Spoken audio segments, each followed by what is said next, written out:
Ini glikolisis, nggak tahu apal atau enggak, cuman nih kayak gue mau nyoba seberapa apal gue dengan glikolisis. Jadi kemarin kan pas sebelum kelas berakhir gue nanya Bu Desi ya, kayak apa aja sih Bu apalan yang keluarin, kurang lebih itu ada 5. Nah ini salah satu hafalan pertama. Nah nggak tahu kenapa, mungkin gue hafal ya, gue ngasih tau gimana cara gue ingetnya. Jadi ya kalau misalnya lu tahu struktur lengkapnya itu lebih enak sih, tapi kalau misalnya enggak ya nggak apa-apa. Jadi mulainya tuh dari glukosa. Gue gambar glukosa tuh segi 6 aja karena males. Tapi kalau misal lo mau gambar niat ya silakan. Tapi gue enggak.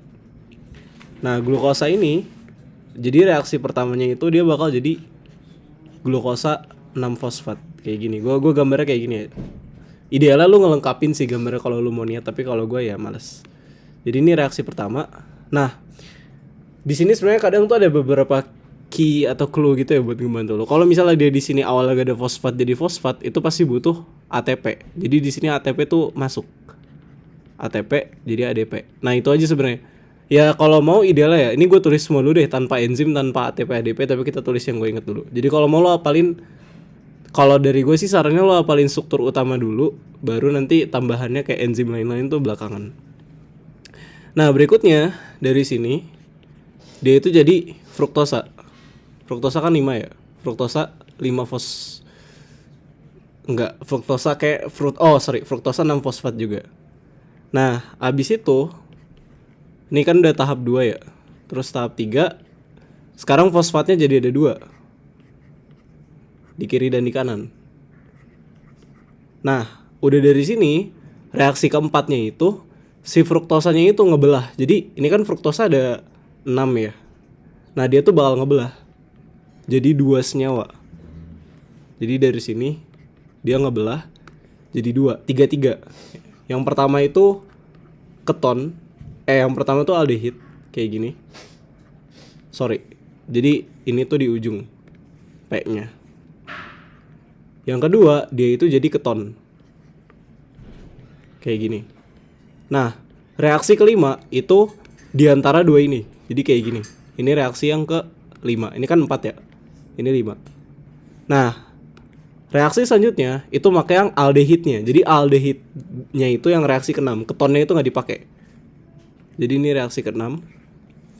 Nah, reaksinya jadi apa? Oksidasi. Jadi mungkin kalau kayak gini nggak enak misalnya. Atau harusnya gue tulisnya aldehidnya di kiri deh, terus ketonnya di kanan. Ntar gue tulis ulang. Jadi ini keton, ini OPOH, terus ini aldehid kayak gini. Ini OPOH. Nah, jadi reaksi ke-6 itu oksidasi. Kayak gini. Jadi ini ada OP, terus ini OP. Reaksi ke-7 itu tukeran fosfat. Jadi H di sini yang merah, dia itu tukeran sama P yang di sini. Jadinya kayak gimana? Nah, sebenarnya di sini yang gue agak takut kebalik ya, antara tukeran dulu atau lepas dulu. Tapi kalau nggak salah, sorry, lepas dulu. Jadi bukan ini tukeran, tapi ini fosfat ini lepas dulu. Jadi di reaksi ke-7 itu fosfatnya lepas. Ya taunya kayak gini. Ini OH, ini OP, ini O, ini omin. Nah dari sini baru fosfatnya tukeran. Kayak yang tadi gue bilang, reaksi ke-8. Tukeran gimana? Jadinya kayak gini. Ini OH, OP, ini O, omin. Reaksi ke-8. Abis itu dia jadi enol. Reaksi ke-9. Maksudnya kayak gimana? Dia jadi kayak gini. Nah ini OP, ini O, ini omin. Terus reaksi terakhir, reaksi ke-10, dia jadi pirufat. Entah kenapa gue kayak prestasi banget bisa ngapal ginian. Tapi pirufat tuh kayak gini, ini omin, ini O. Jadi fosfatnya lepas. Nah di sini yang kayak tadi gue bilang, baru sekarang kalau mau ditambahin. Pertama kalau misalnya dari nggak ada fosfat jadi ada fosfat, itu berarti dia butuh ATP. Jadi ATP jadi ADP di sini. Terus Kalau yang ini nggak pakai. Nah yang ketiga lihat fosfatnya nambah kan, berarti di sini ada ATP jadi ADP.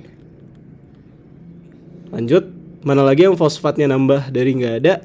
Itu di bagian yang ini, reaksi 6. Tapi reaksi 6 tuh oksidasi. Kan kalau misal reaksi 1,3, yang O yang ini yang gue merahin, ini tuh dari awal udah ada ya di struktur lengkap glukosa. Jadi dia cuma nambahin fosfat. Tapi kalau di reaksi yang 6, si aldehid ini dia jadi karboksilat, oksidasi. Nah, kalau oksidasi di sini kita pakainya NAD+. Dia jadi NADH. Sederhananya, kalau nambah H berarti dia reduksi. Artinya dia oksidator. NAD+ ini oksidator. Sedangkan si aldehid ini reduktor, dia mengalami oksidasi. Lanjut. Nah, di sini kalau dilihat di reaksi yang ketujuh, fosfatnya hilang. Kalau fosfatnya hilang, kebalikannya berarti dia dari ADP jadi ATP.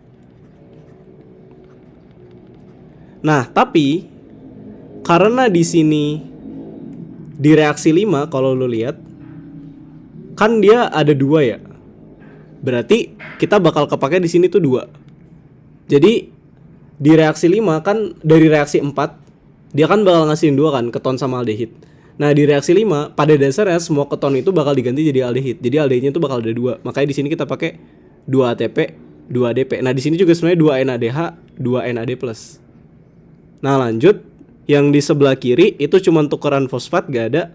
Terus di yang sini juga gak ada. Nah, di reaksi ke-10 baru ada lagi ATP jadi ADP jadi ATP. Jadi 2 ADP jadi 2 ATP. Nah, ini udah reaksi sama, ini reaksi lengkapnya kurang lebih kayak gini. Nah, sekarang tinggal kita tambahin enzimnya. Jadi gimana kalau enzim? Nah, kita paling gue kayak tulis di bawah ya, karena udah penuh banget. Atau ya sebenarnya bisa-bisa aja sih pakai warna apa ya? Ya warna ungu di ini deh. Kita lihat dulu reaksi 1. Reaksi 1 kalau misalnya nambahin fosfat itu namanya kinase. Berarti di sini heksokinase. Karena heksosa kalau nggak salah. Jadi ini heksokinase. Reaksi 1 ya heksokinase. Yang kedua itu pada dasarnya isomerase. Karena dia isomerisasi gitu. Nama lengkapnya, karena kalau nama lengkapnya mungkin gue harus lihat catatan ya kayaknya. Kalau gue ada di catatan, tapi kalau misalnya nggak ada ya udahlah. Nah, kalau yang di sini itu kan ini heksosa ya. Tapi dia ada fosfatnya. Berarti ini fosfo heksosa, heksos isomerase. Jadi ini isomerase karena reaksinya isomerisasi. Nah, kemudian yang reaksi 3 itu juga dia PFK 1. PFK 1 itu apa? Fosfo fruktos kinase. Kalau PFK 1, nah yang ini, nah ini mungkin jadi agak banyak ya. Senyawa di kiri ini fruktosa 6 fosfat. Senyawa di kanan fruktosa 16 bifosfat. F16BP. Kalau PFK 1 dia jadi F16BP. Kalau PFK 2 dia jadi F26BP. Ya, kita di sini cuma pakai PFK 1 ya. Jadi bisa diingetin PFK 1. Nah, kemudian reaksi keempat itu kalau nggak salah aldolase. Kalau nggak salah. Ya, jadi reaksi keempat tuh aldolase. Karena dia ngebentuk aldehid alkohol. Nah, di sini kan aldehid ya. Terus ini alkohol. Nah, kalau gue nebaknya aldolase tuh karena itu. Atau ya ini cara gue nginget aja sih. Nah, dari yang 6, kalau yang 6 itu, nah, yang senyawa aldehid ini itu tuh gliseraldehid. Gliseraldehid 3 fosfat. Jadi pasti namanya ada gliseraldehid 3 fosfat. Nah, kalau nama lengkapnya itu gliseraldehid 3 fosfat. Nah, di sini kalau reaksinya oksidasi itu dehidrogenase. Oh ya, kalau misalnya yang 5 itu isomerase juga ya. Karena cuma isomerisasi. Nama lengkapnya gue lupa, tapi kayaknya kalau nulis isomerase pun nggak salah ya. Cuman biasanya tuh dia make dari senyawa sebelumnya. Di sini kan triosa ya sebenarnya. Kayaknya. Kan gula 3. Nah, kalau misalnya triosa berarti ini kayak triosa fosfat. Nih, ini gue lihat catatan dulu ya. Iya, berarti ini triosa fosfat. Oke, ini gue tulis di bawah ya. Jadi kalau reaksi 1 itu heksokinase nambahin fosfat. Reaksi 2 fosfoheksosa isomerase. Jadi isomerasenya yang diinget dulu, baru reagennya fosfoheksosa. Terus yang reaksi 3 itu PFK1. Reaksi 4 itu aldolase. Reaksi 5 isomerase atau triosa fosfat isomerase. Reaksi 6 dari gliseraldehid, berarti gliseraldehid 3 fosfat dehidrogenase. Yang ketujuh itu kalau misal dari reaksi ini dia tuh kinase karena dia nambahin fosfat.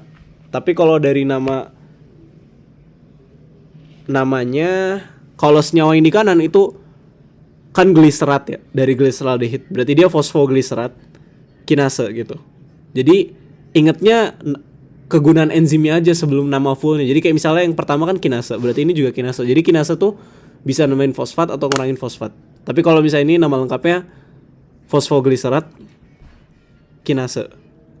Terus kalau yang 8, kalau dilihat di sini itu tuh kayaknya transferase. Jadi cuma tukeran fosfat.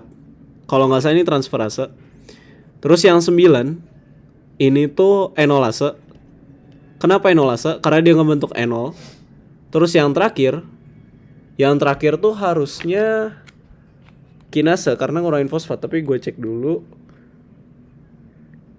Oh, yang terakhir tuh yang 9 tuh mutase.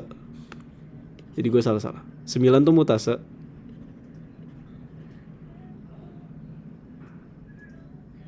8 itu Oke, 8 gue gak nyatet ya. Kayaknya 8 bener transferase. Ntar gue cek. Ntar ya.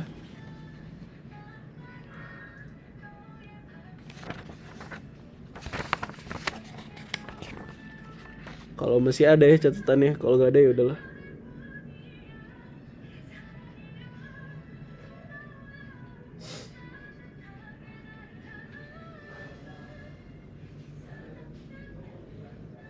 Oke, yang 8 gue lupa. Tapi kayak 9 antara 8 9 ini sih yang gue lupa. Tapi yang terakhir ternyata tuh enolase ya. Walaupun gue ngerasa harusnya enolase tuh yang 9. Nah mungkin ini antara 8 9 10 gue lupa. Nanti gue cek. Atau kita cek dulu deh 8 9 10. Jadi glikolisis pathway. Ya gue lupa juga ya ternyata yang 8 9 10. Tapi gue ngerasa yang 10 tuh kinase. Ya kan bener ya, yang 10 tuh kinase karena dia ngebentuk fosfat tadi yang gue bilang. Terus yang 9 itu bener enolase. Yang 8 kayak baru mutase. 8 itu ya 8 tuh mutase. Jadi fosfogliserat mutase, 9 enolase karena ngebentuk enol, terakhir 10 kinase. Nah, jadi ini buat glikolisis. Tadi kalau misalnya mau saran gue lagi ya, jadi kalau mau tulis dulu semua yang putih ini. Putih dulu. Putih hijau biru ya, maksudnya yang molekul gedenya apa jadi apa, terus reaksi nomor berapa, terus dari sini tambahin ATP sama NADH. Kalau udah baru enzim. Nah enzim juga ada tahapannya. Kalau saran dari gua apalin nama belakang enzimnya aja, kayak ini isomerase, ini kinase. Nah nama depannya itu sebenarnya reagen sebelumnya atau reagen jadinya gitu. Kayak misalnya yang enolase kan ngebentuk enol gitu ya. Tapi kan gak ada reagennya. Sebenarnya kalau misalnya enolase ini harusnya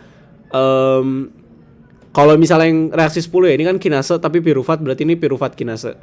Kalau misalnya yang 9 itu kayaknya masih fosfogliserat enolase, sedangkan kalau yang mutase ini masih fosfogliserat mutase. Kalau yang 7 ini juga kinase, berarti fosfogliserat kinase. Nah intinya ingetin belakangnya aja gitu. Jadi nanti baru tambahin depannya. Yaitu cara aja sih, kalau misalnya mau diikutin boleh, kalau nggak ya bebas.